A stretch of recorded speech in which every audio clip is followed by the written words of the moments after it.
Hello दोस्तों, मैं doctor रश्मि त्रिपाठी आपका अपने चैनल लॉ फाइटर्स एकेडमी में स्वागत करती हूं। दोस्तों, आज के सेशन में जो मैं केस लेके आई हूं वह सुप्रीम कोर्ट का बहुत ही लेटेस्ट केस है और आज के केस का जो मुद्दा है वो भरण पोषण को लेके है।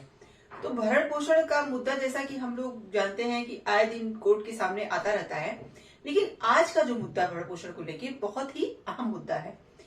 क्योंकि आज के भरण पोषण के इस केस में सुप्रीम कोर्ट ने बहुत ही अहम टिप्पणी किया और बहुत ही ज्यादा चिंता व्यक्त किया है। तो चलिए हम लोग अपना सेशन स्टार्ट करते हैं और इस बात को विस्तार से जानते हैं कि क्या ऐसा मुद्दा है इस केस में जिससे भरण पोषण को लेकर के सुप्रीम कोर्ट को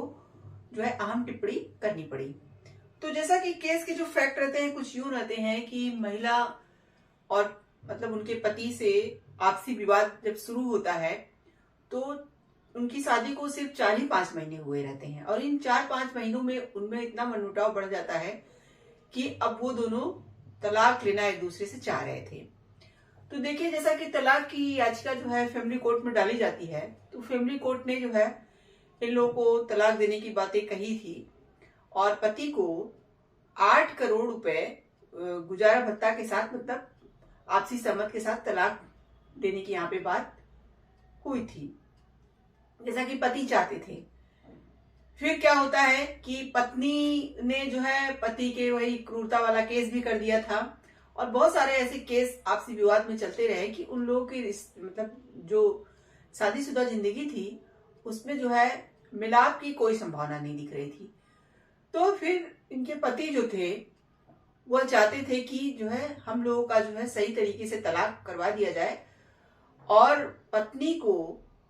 जो पत्नी थी वह चाहती थी कि उसे जो भरण पोषण की राशि है वो जो 8-10 करोड़ फैमिली कोर्ट बोल रही थी देने के लिए उससे ज्यादा उसको मिले, क्योंकि उनकी पत्नी का ये कहना था कि जो पति है हमारे उनका बिजनेस अमेरिका में भी है और जो है इंडिया में भी है और उनके पास 5,000 करोड़ की संपत्ति है। तो 5,000 करोड़ की संपत्ति है और उनके जो पति थे वो पहले भी एक शादी कर चुके थे और उनसे उनका तलाक हो चुका था। तो वही उनकी पत्नी का कहना था कि पहली पत्नी को इन्होंने 500 करोड़ रुपए तलाक में दिए थे, तो मुझे भी ज्यादा मिलना चाहिए। ये 10 करोड़ 8 करोड़ की बात जो फैमिली कोर्ट कर रही है उससे ज्यादा। तो देखिए, तो फिर एक याचिका के रूप में जो है यह लोग अपना केस सुप्रीम कोर्ट लेके जाते हैं। तो चलिए हम लोग देखते हैं कि सुप्रीम कोर्ट ने क्या बातें कही और क्या इन लोगों को तलाक दिलवाया या और क्या क्या हुआ। जैसा कि सुप्रीम कोर्ट में जो है 2 जजों की खंडपीठ थी जो इस केस की सुनवाई कर रही थी, जस्टिस बीवी नागरत्ना और जस्टिस पंकज मित्तल की पीठ थी। जब सारे मामलों को जो है यहाँ पे सुप्रीम कोर्ट ने जाना और समझा, तो चलिए हम लोग देखते हैं कि कोर्ट ने क्या कहा। कोर्ट ने कहा कि हिंदू विवाह को एक पवित्र रिश्ता माना जाता है जो कि परिवार की नींव है, न कि एक कमर्शियल वेंचर। जैसा कि उनकी पत्नी ने क्या कहा कि जो है मुझे जो कि पति की संपत्ति 5,000 करोड़ की है, इसीलिए 8-10 करोड़ जो फैमिली कोर्ट बोल रहा है देने के लिए यह बहुत कम मतलब राशि है, तो मुझे और ज्यादा मिलना चाहिए। तो इसी बात पे यहाँ पे सुप्रीम कोर्ट ने कहा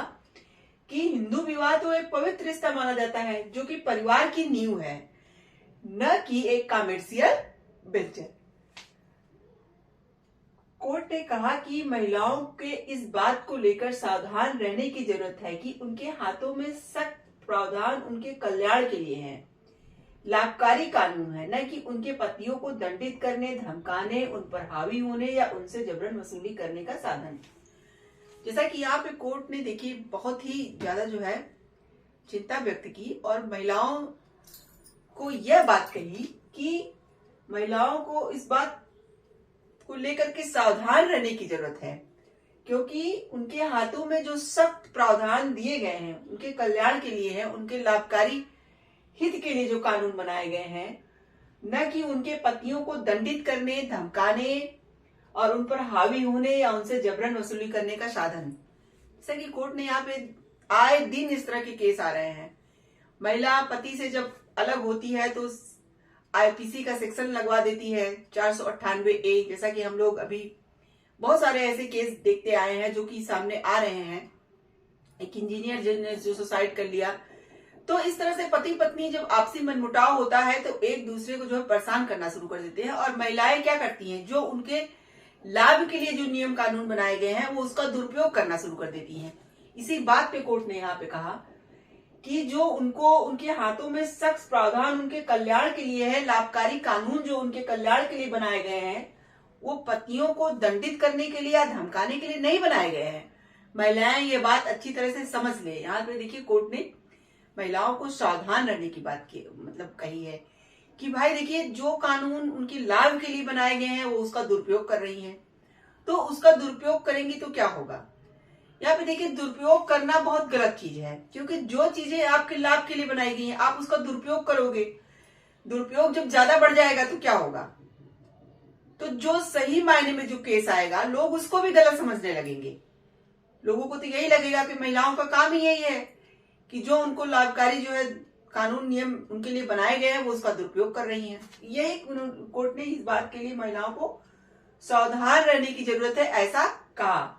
उन्होंने कहा कि जो भी कानून उनके लिए लाभकारी कानून बनाए गए हैं वो पतियों को दंडित करने या धमकाने या उन पे हावी होने या उनसे जबरन वसूली करने का एक साधन के लिए नहीं बनाए गए हैं। अदालत ने वैवाहिक मामलों में गुजारा भत्ता दूसरे पक्ष की आर्थिक स्थिति की बराबरी वाला मांगने की प्रवृत्ति पर चिंता जाहिर की। यहाँ पे अदालत ने सुप्रीम कोर्ट ने इस बात की भी चिंता व्यक्त की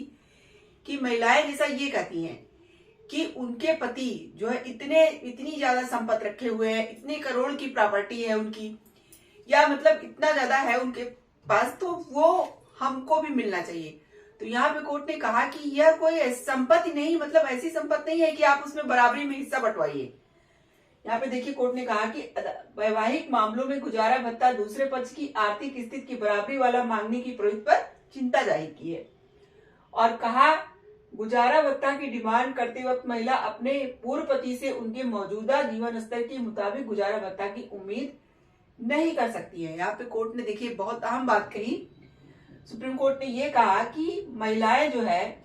गुजारा भत्ता की डिमांड करते समय पति के मौजूदा जीवन स्तर के मुताबिक गुजारा भत्ता की उम्मीद यहाँ नहीं कर सकती हैं। यानी कि कोर्ट का यहाँ ये कहना था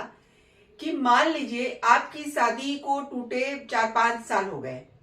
और आज आपके पति की आर्थिक स्थिति 4-5 साल पहले से ज्यादा अच्छी हो गई है। पहले जब आपके साथ वो रहते थे तो उतनी अच्छी नहीं थी, तो आज और ज्यादा अच्छी हो गई है। तो आप आज की स्थिति को देख करके आप ये कहिए कि इनके पास इस समय इतना ज्यादा पैसा है और वह मुझे उसमें से मतलब बराबरी पे दें, तो कोर्ट ने यहाँ पे सुप्रीम कोर्ट ने कहा ऐसा नहीं होगा। कोर्ट ने कहा कि आपको गुजारा भत्ता जब आप उनके साथ रह रही थी उस स्थिति में उनका जीवन किस तरह से चल रहा था उस पे जो है लेना है। जिस तरह से आप उनके साथ जीवन यापन कर रही थी तो उस तरह से आप अपना आगे जीवन यापन करें, तो इसीलिए गुजारा भत्ता दिलाया जाता है। अब आपके पति की स्थिति बहुत अच्छी हो गई है तो आप उसको देख करके आप अधिक गुजारा भत्ता की मांग नहीं कर सकती हैं। कोर्ट ने यह भी कहा कि अगर मान लीजिए आज आपने जो है अच्छे स्थिति दे करके गुजारा भत्ता की अच्छा ज्यादा मांग की, कल को आपके पति कुछ सालों बाद एकदम भिखमंगे हो जाते हैं, यानी उनके पास कुछ नहीं रह जाता है, तो क्या आप वहां पे अपनी संपत्ति में से उनके साथ बंटवारा करने जाएंगी? यह प्रश्न चिन्ह भी मतलब उठाया यहाँ पे सुप्रीम कोर्ट ने। और क्या कहा, और कहा कि मौजूदा जीवन स्तर के मुताबिक गुजारा भत्ता की उम्मीद आप नहीं कर सकती हैं। और इस मामले में पति को आदेश दिया कि वो अलग रह रही पत्नी को 1 महीने के अंदर उनके सभी दावों के लिए पूर्ण और अंतिम निपटान के रूप में 12 करोड़ रुपए देने को कहा। जैसा कि देखिए जो फैमिली कोर्ट थी उन्होंने 10 करोड़ की बात कही थी। उन्होंने कहा था कि महिला को 10 करोड़ आप दीजिए। तो यहाँ पे जो है सुप्रीम कोर्ट ने भी इन दोनों लोगों का तलाक मतलब वो कर लिया, जो है तलाक को मंजूर कर लिया और कहा कि इन दोनों लोगों में एक साथ जो है अब नहीं रह सकते हैं, क्योंकि इतना वाद विवाद और बातें आगे बढ़ गई हैं कि अब ये दोनों लोगों का एक साथ रहना तो मुश्किल है। तो 12 करोड़ देने की बात कही। कोर्ट ने कहा कि इनको 12 करोड़ रुपए दे दीजिए जिससे ये अपना जीवन यापन आसानी से कर सके। 1 महीने के अंदर पति को यह आदेश दिया और पत्नी द्वारा दायर सभी आपराधिक जो मामले थे उसको भी हटाने की बात कहा।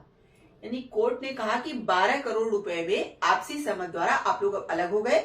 और एक दूसरे को अब परेशान करना बिल्कुल नहीं आपने जो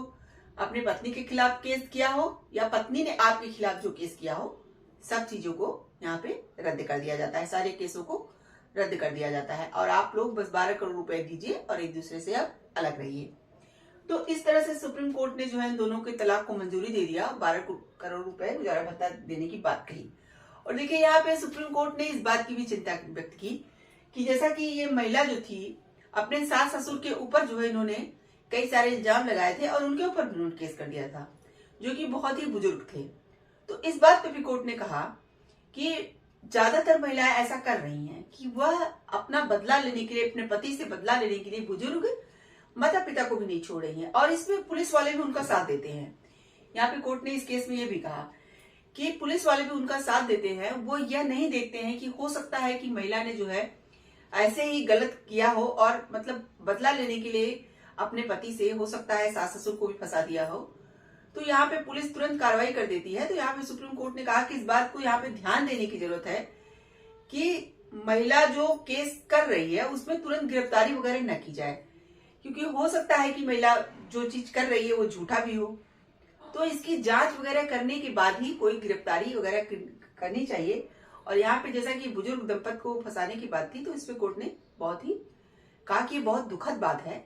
सोचना चाहिए कि जो बुजुर्ग दंपत हैं वो बेचारे जो है क्या बिगाड़े हुए हैं।